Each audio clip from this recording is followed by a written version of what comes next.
Hello, আমি অর্পিতা। আমার ব্লগে তোমাদের সকলকে স্বাগত জানাই। তোমরা সবাই ভালো আছো তো?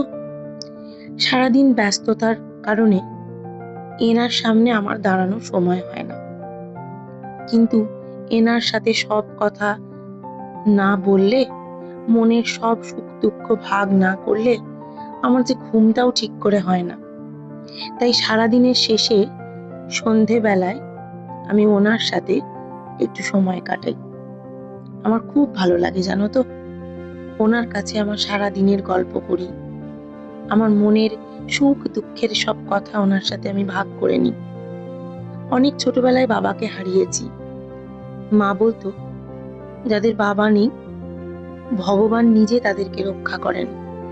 আমি কিন্তু আমার নিজের জীবনের বহু ক্ষেত্রে এই প্রমাণ পেয়েছি। সত্যি উনি আমাকে রক্ষা করেন। যাই হোক, অনেক জ্ঞানের কথাবার্তা বলে ফেললাম। চলো, সেদিন না আমি পনির পরাঠা বানিয়েছিলাম। যেহেতু ডায়েটে আছি, সেহেতু কোনো রকম ক্রিম পনির আমি ইউজ করিনি। নর্মাল যেটা ফ্যাট লেস পনির, সেটাই আমি দোকান থেকে কিনে এনেছিলাম। আমাদের এখানে চন্দননগরে জ্যোতির মোড়ে একটা খুব ভালো দোকান আছে। সেই দোকানে না ভীষণ ভালো পনির পাওয়া যায়। পনিরটাকে গ্রেট করে নিয়েছিলাম। তারপর তার মধ্যে পেঁয়াজ কুচি, কাঁচা লঙ্কা কুচি, আর দিয়েছিলাম আমার একদম বাড়িতে বানিয়ে রাখা জিরে ভাজা গুঁড়ো মশলা। এই জিরে ভাজা গুঁড়োটার সাথে কিন্তু আমার অল্প শুকনো লঙ্কা মিশিয়ে গুঁড়ো করা থাকে। আর দিয়েছিলাম অল্প নুন। তোমরা যদি কেউ মিষ্টি খাবো বলে মনে করো, তাহলে ওয়েট লস করার ক্ষেত্রে অল্প মধু বা সুগার ফ্রি ইত্যাদি ইউজ করতে পারো। আমি সেসব কিছুই ইউজ করিনি। তার কারণ কি জানো? তার কারণ আমার মেয়েও এখন আমার সাথে এই ভূত তার মাথায় ঢুকেছে, অর্থাৎ এই ডায়েটিং এর ভূত।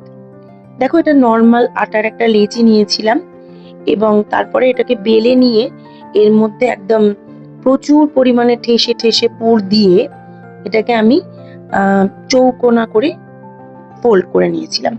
এরপর খুব হালকা হাতে এটাকে প্রেস করে করে একটু বেলে নিতে হবে। তারপর একদম সামান্য অয়েল ব্রাশ করে আমি এটাকে এপিটোপিট সেঁকে ভেজে নিয়েছিলাম। তোমরা তো জানোই, পনিরে প্রচুর পরিমাণ প্রোটিন পাই আমরা পনির থেকে। তো আমার প্রোটিনের যে চাহিদা, সেটাও মোটামুটি মিটেছিল। আর আটা দিয়ে বানিয়েছিলাম, আটার পরিমাণের থেকেও আমি পনির এখানে প্রচুর ফিলিং দিয়ে ইউজ করেছিলাম, যাতে করে একটা খেলেই একদম ঠিকঠাক মতো পেট ভরে যায়। আর সব থেকে বড় ব্যাপার কি জানো, এরকম একটা পরাঠা, এটাতে কিন্তু খুব বেশি ক্যালোরিও যায় না, আবার তোমার পেটও ভরা থাকে কিন্তু অনেকক্ষণ, আর প্রোটিনের চাহিদাও মিটে যায়। এটা দিশার কিন্তু প্রচন্ড পছন্দ হয়েছিল। তোমরা নিজেই ওর মুখ থেকে রিভিউটা শুনে নাও।